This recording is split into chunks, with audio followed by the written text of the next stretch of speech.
Think Pakistan with Rana اعجاز احمد کے ساتھ حاضر ہوں۔ آج کے پروگرام میں حکومت کو کچھ ایسی تجاویز دینا چاہتا ہوں کہ جس کے ذریعے سے حکومت ان مافیاز کو، جن کو وہ حکومت خود کہتی ہے کہ وہ مافیا ہے، ایک جیسے شوگر مافیا ہے، پیٹرول مافیا ہے اور مہنگائی مافیا ہے وغیرہ وغیرہ، کہ وہ کس طرح سے ان کو ایک مین سٹریم میں، ایک سیاسی عمل میں داخل کر کے پاکستان کے لیے آسانیاں پیدا کر سکتی ہے۔ مثال کے طور پہ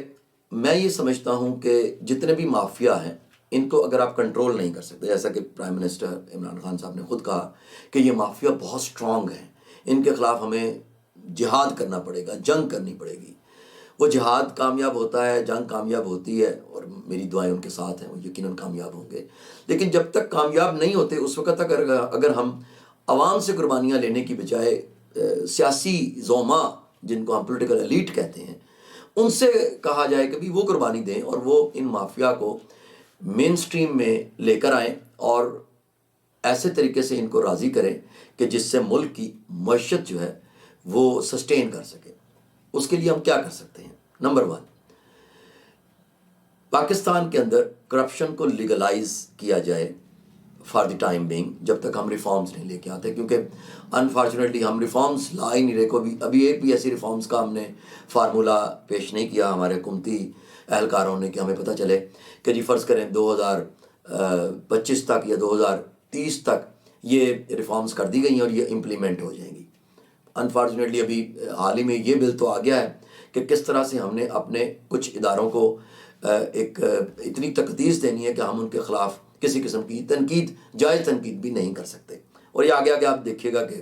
ابھی ایک ادارے کے ساتھ ہوا، ابھی کل کو دوسرے ادارے کے ساتھ ہوگا، کل کو تیسرے ادارے کے ساتھ، یہی قوانین آتے رہیں گے، کیونکہ اس کا عوام کی فلاح و بہبود سے کچھ لینا دینا نہیں ہے۔ تو میں جو بات کر رہا ہوں اس کا براہ راست تعلق چونکہ عوام کی فلاح و بہبود سے ہے، تو دیکھتے ہیں کہ حکومت ان تجاویز کو کس طرح سے لیتی ہے۔ تو پہلی بات تو میں نے یہ کہی کہ آپ کرپشن کو لیگلائز اس طرح سے کریں کہ فرض کریں ایک شخص نے 1 ارب کی کرپشن کی ہے اور آپ اس کو کنٹرول نہیں کر سکتے، آپ اس کو پکڑ نہیں سکتے، آپ اس کو سزا نہیں دلوا سکتے، تو اس سے کہیں چلیں جی آپ 25 کروڑ روپیہ حکومتی خزانے میں جمع کروائیں، کیونکہ پلی بارگین بھی آپ نے شروع کیا، میں نے نہیں شروع کیا۔ اسی طرح کہا جاتا ہے کہ نواز شریف صاحب بھی پیسے دے کر باہر گئے ہیں، تو اسی بات کو ہی ذرا دوسرے طریقے سے کہہ رہا ہوں کہ کیوں نہیں ہم اوپنلی یہ بات کہتے کہ ٹھیک ہے جی اگر 2 ارب کی کرپشن کر رہے ہیں تو آپ 1 ارب روپیہ حکومت کے خزانے میں جمع کروائیں، اگر آپ 3 ارب کی کرپشن کر رہے ہیں تو پھر آپ 1.5 ارب سے زیادہ حکومت کے خزانے میں جمع کروائیں۔ یہ اب ہمارے جو اکانومسٹ ہیں ان کو یہ بتانا چاہیے کہ کتنی پرسنٹیج ہوگی کہ وہ اپنے کرپٹ منی کی حکومتی خزانے میں جمع کرائیں، اور یہ بھی ان پر پابندی لگا دیں کہ وہ جو کرپٹ منی ہے وہ ملک سے باہر نہیں لے جا سکتے۔ تو اس طرح سے اقدامات سے یہ ہوگا کہ جتنا کرپٹ منی پاکستان کے اندر رہے گا، پاکستان کا GDP اتنا ہی بہتر ہوگا۔ یہ ایک سائنٹیفک بات ہے، اور جو ہمارے اکانومسٹ ہیں وہ یہ سمجھ رہے ہوں گے میں کیا کہہ رہا ہوں۔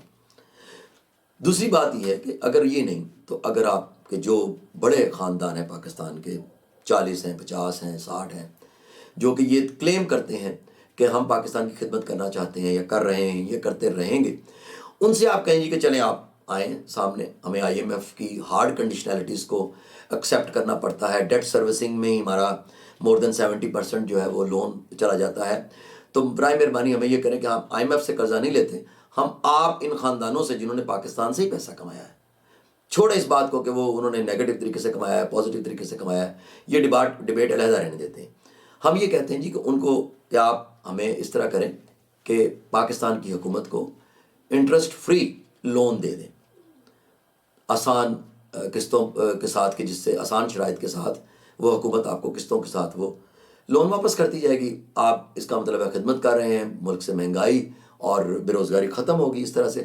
اور حکومت بھی سیاسی عمل کو رواں دواں رکھ سکے گی بغیر کسی پریشر کے، جو کہ کبھی اسٹیبلشمنٹ کا کہا جاتا ہے، کبھی ایجنسیوں کا کہا جاتا ہے، کبھی کسی کا پریشر کہا جاتا ہے۔ تو اس طرح پولیٹیکل پروسیس جو ہے ایک چلتا رہے گا۔ یا اگر انٹرسٹ فری نہیں دے سکتے وہ خاندان، تو کم از کم وہ یہ خاندان سے کہیں کہ ہمارے اکانومی سے کہیں کوئی ایسا فارمولا نکالیں کہ اتنا انٹرسٹ وہ کر دیں، ان کو کہہ دیں کہ جس سے ان کو بھی ایک پتہ چلے کہ جی چلیں ہم نے اپنی اماؤنٹ اتنی بڑی دی ہے حکومت کو تو ہمیں کچھ نہ کچھ مل رہا ہے، لیکن اتنا نہ ہو کہ جس سے عوام کے اوپر بوجھ آئے، کوئی مہنگائی کرنی پڑے، کسی قسم کے لوگوں کے اندر بے روزگاری ہے وغیرہ وغیرہ، وہ یعنی چیزیں جو IMF